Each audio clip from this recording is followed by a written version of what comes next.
I was the only one at Grandma's funeral. They all said she wasn't worth missing work for. If you're enjoying this story, please like and subscribe to stay updated with more content like this. Your support means everything to our channel. The funeral home was silent, except for the soft melody of Amazing Grace playing through hidden speakers. I sat alone in the front row, staring at my grandmother's casket, adorned with a simple arrangement of white lilies, her favorite. The funeral director glanced at his watch for the third time, then at the empty chairs behind me. His eyes met mine with a look of uncomfortable pity. "Mr. Bennett, we typically wait 15 minutes past the scheduled time, but it's been half an hour now. Would you like to proceed?" he asked in a practiced, sympathetic tone. I nodded, unable to find my voice. The reality was crushing. I was the only one who had shown up. My phone had remained silent all morning, except for a series of text messages from my relatives, each with their own excuse. "Can't make it." "Big meeting with clients today." "Send my condolences." "Uncle Robert, sorry about Grandma, but Tommy has a soccer tournament this weekend." You understand, Aunt Sarah? The drive is too long, and gas prices are insane right now. I'll catch the next family funeral, Cousin Mike, and the most cutting of all from my own sister. Let's be real, James. Grandma was difficult. No one's going to miss work for someone who barely remembered our names at the end. I've got a deadline. Call me next week. The service proceeded with an awkward brevity. The pastor, who had never met my grandmother, delivered generic platitudes about a woman he knew nothing about. His words echoed hollowly in the empty room as I clutched a worn photo album in my lap. The one thing I'd taken from her apartment before her children descended like vultures to divide her belongings. As the final hymn faded, I approached the casket alone. I placed my hand on the polished wood and whispered, "I'm here, Grandma Eleanor. I remember, and I promise they'll remember too, soon enough." The cemetery was no different. Just me, the funeral director, and two groundskeepers waiting impatiently by their idling truck. After the briefest of ceremonies, they lowered her casket into the ground with mechanical efficiency. I tossed a single lily onto the descending box, watching as the only person who had truly shaped my life disappeared into the earth. I drove home alone through a rainstorm that seemed perfectly timed. My windshield wipers barely keeping up with my tears. My phone buzzed with text messages asking if the funeral was over yet and whether there was anything good in the will.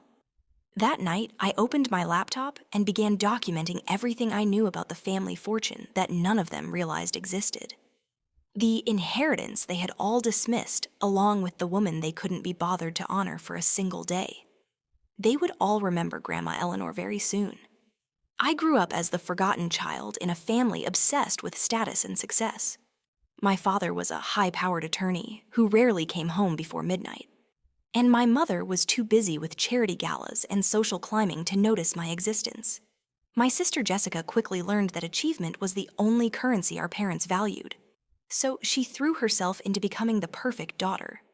Straight A's, debate team captain, and later a ruthless corporate executive like our father was different, quieter, more interested in books than business.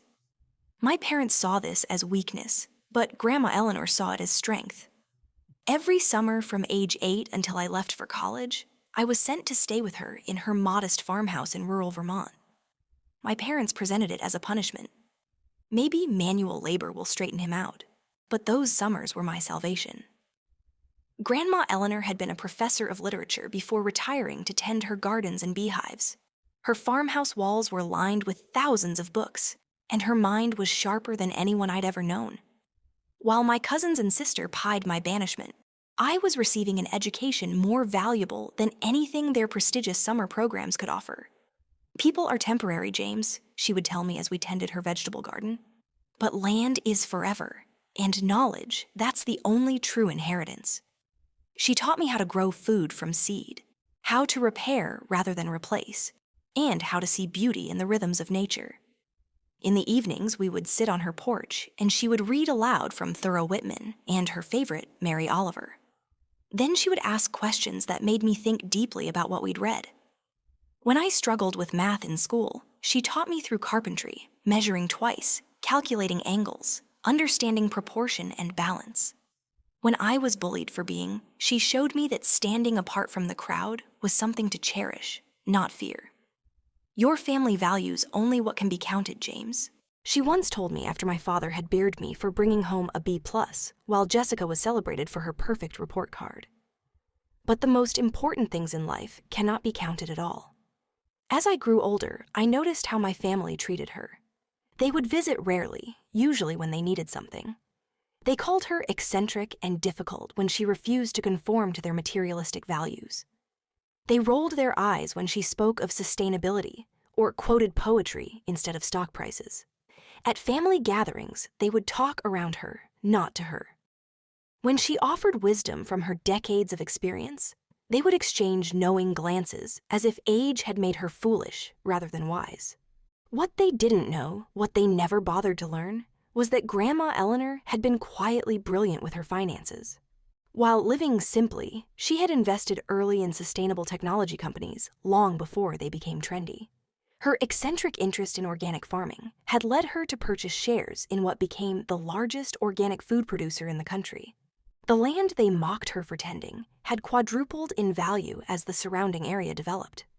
And yet, as she aged and needed more help, the family visits became even less frequent. When she was diagnosed with Alzheimer's 3 years ago, I was the one who drove her to appointments. When she could no longer live alone, I was the one who found her a quality care facility near my home so I could visit daily. My family's excuse was always the same. We're just so busy. You have more time because your career isn't as demanding. The truth was, I had built a successful independent architectural practice specifically so I could structure my time around caring for her.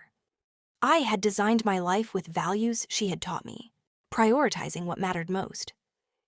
Now, as I sat in my apartment the night after her lonely funeral, I realized that none of them had ever truly known her, and soon they would regret their ignorance more than they could imagine. During the last 3 years, I had noticed subtle changes in my grandmother. Despite her declining memory, she had moments of startling clarity. During one such moment about 2 years ago, she had beckoned me close to her bed at the care facility. James, there's a leather-bound copy of Walden in my bookcase at home. Bring it to me next time. When I did, she opened it with trembling hands to reveal a hollowed-out section containing a small brass key and a folded document. "This is for you," she whispered. "There's a safety deposit box at Vermont National Bank. Everything is explained inside. Don't tell the others yet. They wouldn't understand." I had respected her wishes, visiting the bank only after her passing. Inside the box, I found detailed financial records, investment portfolios, and a letter written in her familiar, elegant handwriting from before her illness had progressed. The truth was staggering. Grandma Eleanor was worth over $40 million. The family had always assumed she lived modestly because she had to. In reality, she had chosen simplicity while her investments flourished. The letter explained everything. How she had watched the family become increasingly materialistic, how she had tested them over the years by asking for their time rather than offering money, and how consistently they had failed that test. Her instructions were clear. As executor of her estate, a detail she had never shared with the family, I was to give them one last chance to show their true character. Over the next few weeks, I began laying the groundwork for her final lesson. I scheduled individual meetings with each family member, telling them only that Grandma had left some personal items for them, and I needed to discuss inheritance matters. My Uncle Robert was first. He cannoned twice before finally agreeing to meet me for exactly 30 minutes. During his lunch break, his corner office overlooked the city, awards and credentials covering nearly every wall surface. "So, what did the old lady leave?" he asked without preamble, checking his watch as he sat across from me. "I hope you didn't drag me into this meeting for sentimental junk. My assistant already cleared my apartment of that stuff when she died." I kept my face neutral. "Actually, I wanted to talk about the funeral first." He waved dismissively. "Look, I had clients in town, millions on the line. She would have understood business comes first. Always did." "Did she?" I asked quietly. "When was the last time you actually had a conversation with her?" He shifted uncomfortably. "What's this about, James?" "I'm a busy man." I placed a small box on his desk. She wanted you to have this. Inside was a handwritten letter and a faded photograph of him at age 7 sitting on her lap as she read him a story. The letter simply said, "Robert, you once told me you wanted to be a teacher to help children learn. What happened to that boy? He is missed with love always, Mom." His face flushed. "This is..." "Why you called me in to make me feel guilty." She was senile at the end. "She wrote that 5 years ago," I said softly. "Before any cognitive decline, what about actual assets?" He demanded, composure slipping. "There must have been some real inheritance." I stood to leave. "We'll discuss that after I've met with everyone." She left specific instructions. His expression darkened. "Is this some kind of game?" "Because if you're manipulating this situation, the way you manipulated your way out of caring for her for the past decade," I interrupted, surprising myself with my boldness. "I'll be in touch about the next meeting." Similar scenes played out with Aunt Sarah and Cousin Mike, each receiving small personal reminders of moments they had shared with Grandma, each responding with varying degrees of discomfort and barely concealed greed. My sister Jessica was the most difficult. Unlike the others, she didn't even pretend to have regrets. In her sleek, minimalist apartment, she examined the childhood bracelet Grandma had kept all these years with clinical detachment. "This is pointless, James," she said. "Grandma and I weren't close. She never approved of my choices or lifestyle. Always thought I worked too much, cared too much about money." She fixed me with a sharp stare. "Just like you do." "She was proud of your accomplishments," I countered. "She just worried about what they cost you." Jessica laughed coldly. "Says the underachiever who spent his youth gardening with an old woman instead of building a future." Let's cut to the chase. Did she leave anything of actual value, or was the estate as empty as her funeral?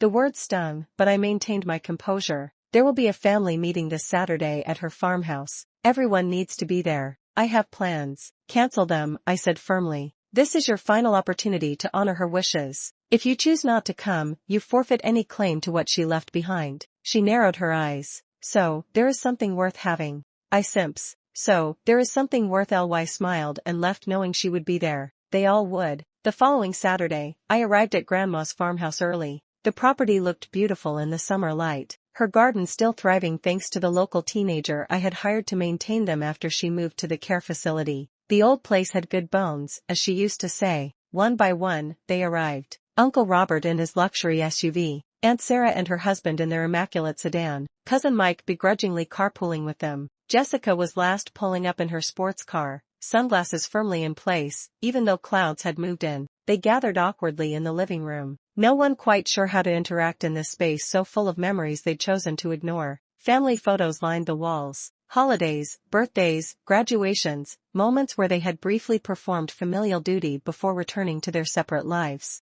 "Thank you all for coming," I began, standing by the fireplace where a portrait of Grandma in her younger years hung. "Before we discuss the inheritance, Grandma Ella Lehner left a request. She asked that we each share a memory of her, something personal that meant something to us." The silence that followed was deafening. "This is ridiculous," Jessica finally said. "We're adults. Can we skip the sentimental games?" "It's not a game," I replied evenly. "It's a final request from a woman who raised all of us in different ways. If you can't think of a single meaningful memory to share, perhaps that says something about why we're in this situation." Uncle Robert cleared his throat. "I remember she taught me to fish. Summer of '79, I caught a trout and she showed me how to clean it and cook it." He looked momentarily wistful before his expression hardened again. "But we need to be practical here. What are the assets? The house obviously needs work, but the land might be valuable for development." And Sarah looked horrified. "You can't develop this land. It's been in the family for generations." It was the first hint that anyone besides me cared about Grandma's legacy. "Oh, now you care about family history?" Jessica snapped. Where was that sentiment when she needed rides to doctor appointments? The meeting quickly devolved into accusations and old resentments bubbling to the surface. I let them argue for a few minutes before I quietly placed a document on the coffee table. Their bickering stopped as they all stared at the paper. "What is that?" Cousin Mike asked, leaning forward. "Grandma Eleanor's net worth statement as of last month," I said simply. "As executive of her estate, I've spent the past few weeks getting everything in order." Uncle Robert snatched up the paper, his eyes widening as he read. He passed it wordlessly to Jessica, whose composure finally cracked. $43 million? She whispered, her voice suddenly small. That's impossible. She was an excellent investor, I explained. She lived simply by choice, not necessity. The sustainable energy companies she backed early, the organic farming initiatives everyone mocked her for supporting the land she preserved instead of developed. It all paid off exponentially. Why didn't she tell us? Aunt Sarah asked, tears forming in her eyes. Whether from regret or missed opportunity, I couldn't tell. She did tell you in her way, I replied. She talked about her investments constantly, about the future of sustainable technology, about the value of the land. No one listened because you'd already decided she had nothing valuable to say. I handed each of them an envelope. Her will is very specific. These letters explain her decisions. They tore into the envelopes with the enthusiasm they should have shown for her wisdom when she was alive. As they read, I watched their expressions transform from anticipation to shock to dismay. Grandma had indeed left them inheritances, but with conditions. For Uncle Robert, she had left $1 million dedicated to establishing this land. It's been in the family for generations. It was the first hint that anyone besides me cared about Grandma's legacy. Oh, now you care about family history? Jessica snapped. Where was that sentiment when she needed rides to doctor appointments? The meeting quickly devolved into accusations and old resentments bubbling to the surface. I let them argue for a few minutes before I quietly placed a document on the coffee table. Their bickering stopped as they all stared at the paper. What is that? Cousin Mike asked, leaning forward. Grandma Eleanor's net worth statement as of last month, I said simply. As executive of her estate, I've spent the past few weeks getting everything in order. Uncle Robert snatched up the paper, his eyes widening as he read. He passed it wordlessly to Jessica, whose composure finally cracked. $43 million? She whispered, her voice suddenly small. That's impossible. She was an excellent investor, I explained. She lived simply by choice, not necessity. The sustainable energy companies she backed early, the organic farming initiatives everyone mocked her for supporting the land she preserved instead of developed. It all paid off exponentially. Why didn't she tell us? Aunt Sarah asked, tears forming in her eyes. Whether from regret or missed opportunity, I couldn't tell. She did tell you in her way, I replied. She talked about her investments constantly, about the future of sustainable technology, about the value of the land. No one listened because you'd already decided she had nothing valuable to say. I handed each of them an envelope. Her will is very specific. These letters explain her decisions. They tore into the envelopes with the enthusiasm they should have shown for her wisdom when she was alive. As they read, I watched their expressions transform from anticipation to shock to dismay. Grandma had indeed left them inheritances, but with conditions. For Uncle Robert, she had left $1 million dedicated to establishing a scholarship fund for underprivileged children, which he would help administer while volunteering weekly at a literacy program. For Aunt Sarah, she had left her collection of rare first editions and a sizable donation to the local library in Sarah's name, with the requirement that Sarah participate in the weekly reading program she would now sponsor. Cousin Mike received the vintage car he had always admired, along with funding to complete his abandoned degree, with the stipulation that he mentor younger students.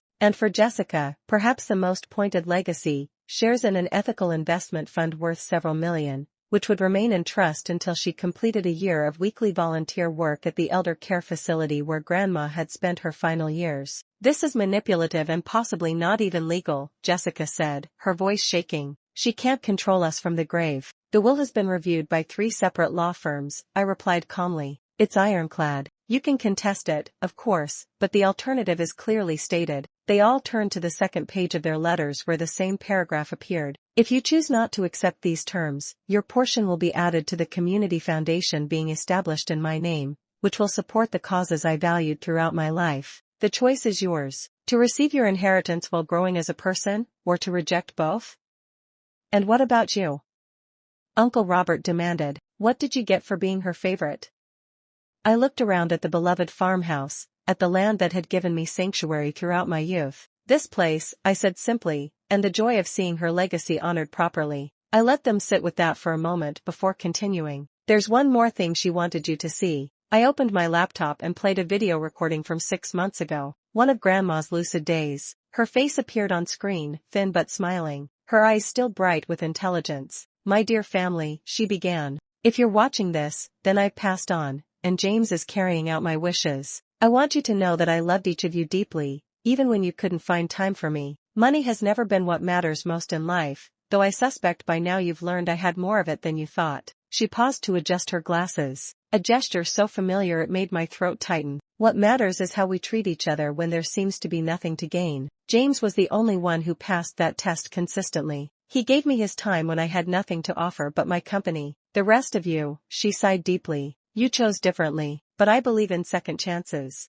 I've structured my legacy not as punishment but as opportunity, a final gift to help you become the people I always knew you could be. Whether you accept it is your choice. I hope you choose wisely. I love you all. The video ended, leaving the room in profound silence. No one spoke for several minutes, each lost in their own thoughts. Jessica was the first to rise, wiping tears I hadn't seen her shed in years. Without a word, she walked out the door. Uncle Robert followed shortly after, shoulders slumped. Aunt Sarah lingered, looking around the house as if seeing it for the first time. She was remarkable, wasn't she?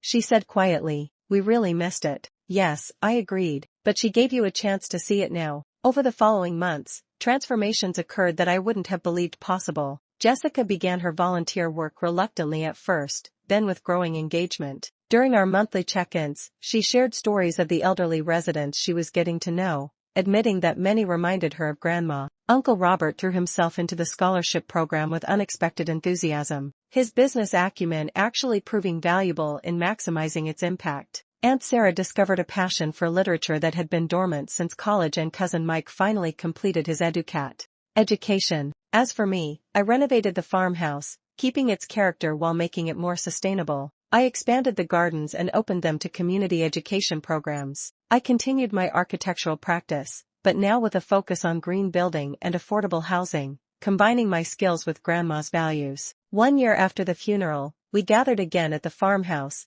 this time for a celebration of Grandma Eleanor's birthday. The atmosphere couldn't have been more different. There was genuine conversation, laughter, and surprisingly little mention of money. As evening fell, we sat on the porch where Grandma had taught me about poetry and stars and the things that truly matter. Jessica joined me after the others had gone inside. You knew all along, didn't you? She asked quietly. About the money, about what she was trying to teach us. I shook my head. I knew she had investments, but not the extent. I just knew her, which was worth more than any financial knowledge. Jessica was silent for a long moment. I missed so much, she finally said. We all did. For what?